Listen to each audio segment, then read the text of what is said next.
എല്ലാവർക്കും സലു കിച്ചണിലേക്ക് സ്വാഗതം. ഞാൻ സമീറ. ഇന്ന് ഞാൻ തയ്യാറാക്കാൻ പോകുന്നത് വളരെ പെട്ടെന്ന് തന്നെ നമുക്ക് തയ്യാറാക്കിയെടുക്കാൻ പറ്റുന്ന ബോംബെ ബിരിയാണി മസാല കൊണ്ടുള്ള ബിരിയാണിയാണ്. അപ്പൊ ഇത് എങ്ങനെയാണ് തയ്യാറാക്കുന്നത് നമുക്ക് നോക്കാം.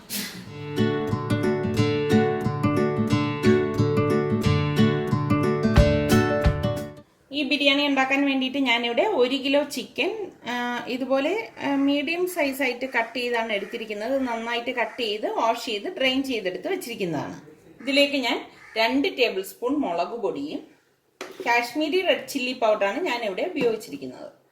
1 ടീസ്പൂൺ മഞ്ഞൾപ്പൊടിയും 1 ടേബിൾ സ്പൂൺ മല്ലിപ്പൊടിയും 1/2 ടീസ്പൂൺ ഗരം മസാല പൊടിയും കൂടി ഇട്ട് കൊടുക്കാം. ഇതോടൊപ്പം തന്നെ ഞാനിവിടെ 1 ടേബിൾ സ്പൂൺ ജിഞ്ചർ ഗാർലിക് പേസ്റ്റും കൂടി ഇട്ട് കൊടുക്കണം. ഇനി ഇതിലേക്ക് 2 പച്ചമുളകും 2 തക്കാളിയും കൂടി ഇട്ട് കൊടുക്കാം.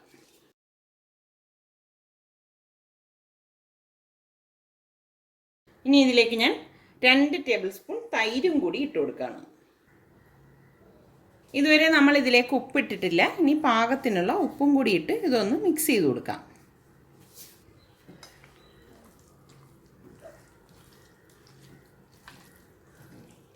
ഇത് നമ്മൾ ഈ ചിക്കനിലേക്ക് ഈ മസാല നന്നായിട്ട് ഇതുപോലെ മിക്സ് ചെയ്ത ശേഷം ഞാൻ സവാള വഴറ്റിയെടുക്കുകയാണ്. സവാള വഴൻ്റെ ഉടനെ തന്നെ ഈ പുരട്ടി വെച്ചിരിക്കുന്ന ചിക്കൻ പീസസ് അതിലേക്ക് ഇട്ട് കൊടുക്കുകയാണ് ചെയ്യുന്നത്.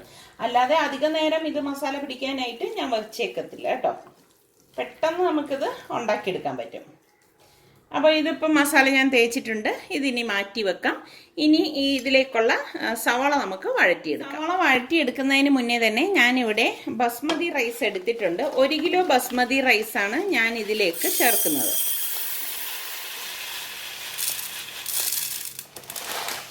ചിക്കൻ ഞാൻ എടുത്തത് 2 കിലോ ചിക്കൻ ആയിരുന്നു കേട്ടോ.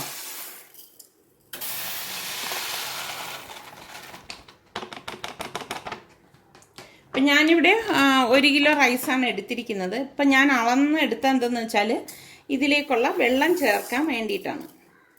ഇവിടെ ഞാൻ 1 കിലോ ബസ്മതി റൈസാണ് എടുത്തിരിക്കുന്നത്. ഇത് നന്നായിട്ട് വാഷ് ചെയ്ത് കുറച്ച് വെള്ളം ഒഴിച്ച് കുതിരാനായിട്ട് മാറ്റി വെക്കണം. ഞാനിത് കഴുകി എടുത്തിട്ടുണ്ടായിരുന്നു. ഇപ്പം ഞാൻ ഇതുപോലെ കുറച്ച് വെള്ളം ഒഴിച്ച് കുതിരാനായിട്ട് മാറ്റി വെച്ചിട്ടുണ്ട്. ഇനി നമുക്ക് സവാള വഴറ്റിയെടുക്കാം. വലിയൊരു സോസ് പാൻ അടുപ്പത്ത് വെച്ച് ചൂടാകുമ്പോഴേക്കും ഞാൻ ഇതിലേക്ക് 3 ടേബിൾ സ്പൂൺ ഓയിൽ ഒഴിച്ചു കൊടുക്കുകയാണ്.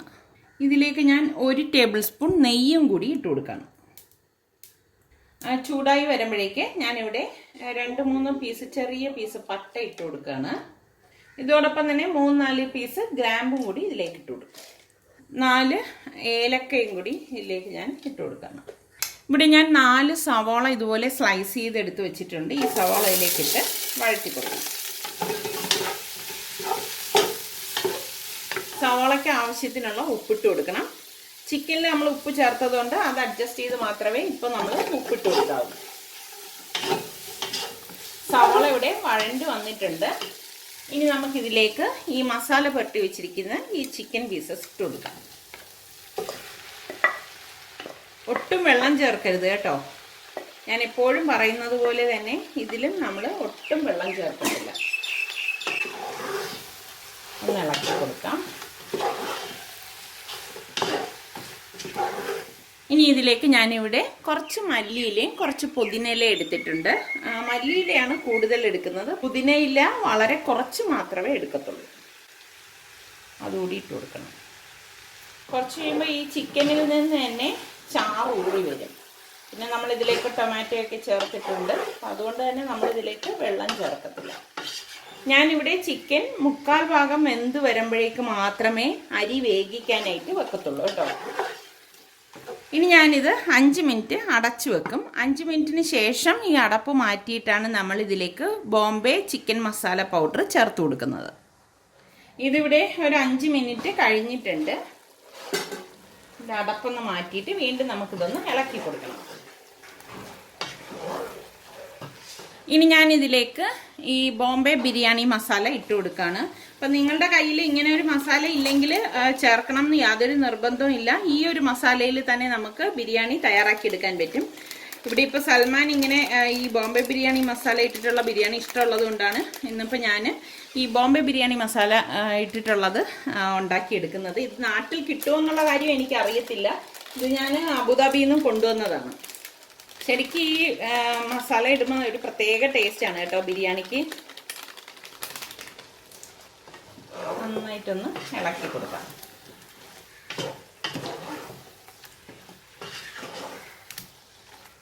ഈ ഒരു മസാല പൗഡറിൻ്റെ അകത്ത് ഈ പ്ലമ്മിൻ്റെ സീഡ്, പിന്നെ അതുപോലെ തന്നെ ഈ ബ്ലാക്ക് കാർഡമം ഇതൊക്കെ ഇട്ടിട്ടുണ്ടാവും. അപ്പം അതുകൊണ്ട് തന്നെ ഒരു പ്രത്യേക ടേസ്റ്റാണ് ഈ മസാല പൗഡറിന്. ഇതിപ്പോൾ ഞാനിവിടെ നന്നായിട്ട് മിക്സ് ചെയ്തെടുത്ത് വെച്ചിട്ടുണ്ട്. ഇനി ഈ പാത്രം മൂടി വെച്ചിട്ട് ഒരു 20 മിനിറ്റ് നമുക്കിത് വേവിച്ചെടുക്കാം. 20 മിനിറ്റിനകത്ത് നമ്മൾ ഈ അടപ്പൊന്ന് മാറ്റിയിട്ട് ഇടയ്ക്കിടയ്ക്ക് ഇതൊന്ന് ഇളക്കി കൊടുക്കണം. അപ്പം ഇനി ഞാൻ 20 മിനിറ്റ് കഴിഞ്ഞ് കാണിച്ചു തരാം. ഇതിപ്പോൾ ഞാൻ മൂടി വെച്ചിട്ട് ഏകദേശം ഒരു 10 മിനിറ്റ് കഴിഞ്ഞിട്ടുണ്ട്. ചിക്കനിൽ നിന്ന് തന്നെ ചാറ് ഊറി വന്നിരിക്കുന്നത്. ഇതൊന്ന് ഇളക്കി കൊടുക്കാം. കഷ്ണങ്ങൾ പൊടിഞ്ഞു പോകാതിരിക്കാൻ പ്രത്യേകം ഒന്ന് ശ്രദ്ധിക്കണം കേട്ടോ. നല്ല മണം വരുന്നുണ്ട്. ഇപ്പോൾ വീണ്ടും ഇത് അടച്ചു വെക്കാം.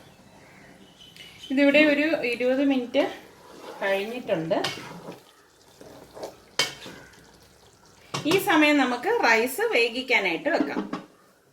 ഒരു പാത്രത്തിൽ കുറച്ചധികം വെള്ളം വെച്ചിട്ട് അതൊന്ന് തിളയ്ക്കുമ്പോഴേക്ക് ഇതിലേക്ക് പാകത്തിനുള്ള ഉപ്പിട്ട് കൊടുക്കണം. അതായത് റൈസ് വേവിക്കാൻ പാകത്തിനുള്ള ഉപ്പാണ് നമ്മൾ ഇതിലേക്ക് ചേർത്ത് കൊടുക്കേണ്ടത്. നന്നായിട്ടൊന്ന് ഇളക്കി കൊടുക്കണം. ഇതിലേക്ക് ഞാൻ 2-3 പീസ് പട്ടയും 3-4 പീസ് ഗ്രാമ്പൂവും 2-3 പീസ് ഏലക്കയും കൂടി ഇട്ട് കൊടുക്കണം. ഇനി നമുക്ക് ഈ ഡ്രെയിൻ ചെയ്ത് വെച്ചിരിക്കുന്ന അരി ഇതിലേക്ക് ഇട്ട് കൊടുക്കാം. അരി ഒരു 90% മാത്രമേ നമ്മൾ ഇതിലിട്ട് വേവിച്ചെടുക്കത്തുള്ളൂ കേട്ടോ. ബാക്കി നമ്മൾ ചിക്കനിലേക്ക് ഇട്ടിട്ടാണ് ഇത് മൂടി വെച്ച് ഡം ചെയ്തെടുക്കുന്നത്. ഹൈ ഫ്ലെയിമിൽ വെച്ചിട്ടാണ് ഞാൻ ഇനി ഇത് വേവിച്ചെടുക്കുന്നത്. അരി ഇവിടെ 90% വെന്തിട്ടുണ്ട്. കണ്ടോ, ഒരുപാട് വേകണ്ട, ഈ ഒരു പരുവത്തിൽ വെന്ത് കിട്ടിയാൽ മതി. ഇനി ഈ റൈസ് നമുക്ക് ഡ്രെയിൻ ചെയ്ത് ചിക്കനിലേക്ക് ഇട്ട് കൊടുക്കാം. ചിക്കൻ്റെ അടപ്പൊന്ന് മാറ്റി കൊടുക്കാം. കണ്ടോ, ചിക്കനൊക്കെ ഇവിടെ പാകത്തിന് വെന്ത് വന്നിട്ടുണ്ട്. ഈ ചാറ് ഇതിലിരിക്കുന്നതുകൊണ്ട് കുഴപ്പമൊന്നുമില്ല കേട്ടോ. ശരിക്കും നല്ല ഒരു മണം വരുവാണ്. ഈ റൈസ് നമുക്ക് ഇതിൻ്റെ പുറത്തേക്ക് ഇട്ട് കൊടുക്കാം. ഞാനിനി ഇതിലേക്ക് 1-2 drop permitted food colour yellow ഇട്ട് കൊടുക്കുകയാണ്. ഇത് ഓപ്ഷണലാണ്. നിങ്ങൾക്ക് താല്പര്യം ഉണ്ടെങ്കിൽ ഇട്ട് കൊടുത്താൽ മതി, ഇല്ലെങ്കിൽ കളർ ഇടേണ്ട ആവശ്യമില്ല. പിന്നെ ഞാൻ ഇതിലേക്ക് കുറച്ച് പൈനാപ്പിളിൻ്റെ എസൻസ് കൂടി ഒഴിച്ചു കൊടുക്കുകയാണ്.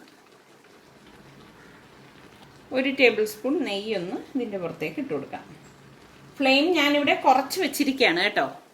ഞാൻ കുറച്ച് മല്ലിയില ഇതിലേക്ക് ഇട്ട് കൊടുക്കുകയാണ്.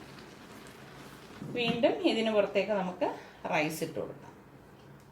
ഇതൊന്ന് ലെവൽ ചെയ്ത് കൊടുക്കണം. ഇനി ഇതിലേക്ക് ഞാൻ ഈ അരി വേവിച്ച വെള്ളം തന്നെ 1/2 ഗ്ലാസ് ഒഴിച്ചു കൊടുക്കുകയാണ്. 1 ടേബിൾ സ്പൂൺ നെയ്യും കൂടി ഇതിലേക്ക് ഇട്ട് കൊടുക്കാം. ഇനി ഇതിലേക്ക് ഞാൻ പൈനാപ്പിൾ എസൻസ് ഒഴിച്ചു കൊടുക്കുകയാണ്. അതുപോലെ തന്നെ പെർമിറ്റഡ് ഫുഡ് കളറും കൂടി 1-2 ഡ്രോപ്പ് ഇട്ട് കൊടുക്കും. കുറച്ച് മല്ലിയിലൂടെ ഇട്ട് കൊടുക്കുകയാണ്. ഇനി ഫ്ലെയിം നന്നായിട്ട് കുറച്ചിട്ട് ഞാനിവിടെ ഇത് മൂടി വെച്ചിരിക്കുകയാണ്. ഞാൻ ഇതിന് പുറത്ത് ഒരു വെയിറ്റുള്ള ഒരു കല്ല് വെച്ചത് മൂടാണ്. കാരണം ഇതിൻ്റെ ആവി വെളിയിൽ പോകാതിരിക്കാനാണ് ഇങ്ങനെ ചെയ്യുന്നത്. ഇങ്ങനെ വെച്ചിട്ട് ഞാനൊരു 5 മിനിറ്റ് ഇത് വേവിച്ചെടുക്കുകയാണ്. 5 മിനിറ്റ് കൊണ്ട് തന്നെ ഇത് റെഡിയായി കിട്ടും.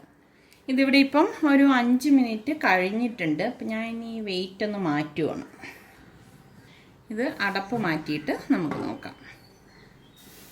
കണ്ടോ, ഇതിവിടെ പാകത്തിന് റൈസൊക്കെ വെന്ത് വന്നിട്ടുണ്ട്.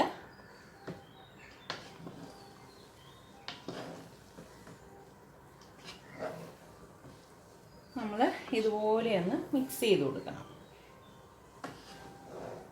കണ്ടോ, അടിക്ക് പിടിക്കോ ഒന്നും ചെയ്തിട്ടില്ല. അത് നിങ്ങൾക്ക് കാണാമല്ലോ, പാകത്തിന് റെഡിയായിരിക്കുകയാണ്. ഇനി നമുക്ക് ഇതൊരു സെർവിങ് പ്ലേറ്റിലേക്ക് മാറ്റാം.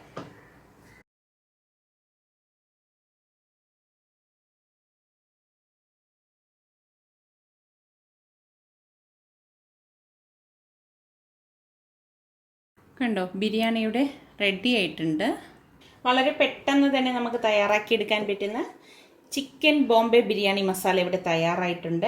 അപ്പം നിങ്ങളെല്ലാവരും ഇത് ട്രൈ ചെയ്ത് നോക്കി. നിങ്ങൾക്കിത് ഇഷ്ടമാണെങ്കിൽ ഇതിൻ്റെ ലിങ്ക് ഷെയർ ചെയ്യുവാനും ലൈക്ക് ചെയ്യുവാനും കമൻറ്റ് ചെയ്യാനും മറക്കണ്ട. അതുപോലെ തന്നെ സലു കിച്ചൻ സബ്സ്ക്രൈബ് ചെയ്തിട്ടില്ലാത്തവരുണ്ടെങ്കിൽ ഈസി റെസിപ്പികൾക്കായി സലു കിച്ചൻ സബ്സ്ക്രൈബ് ചെയ്യാൻ മറക്കരുതേ.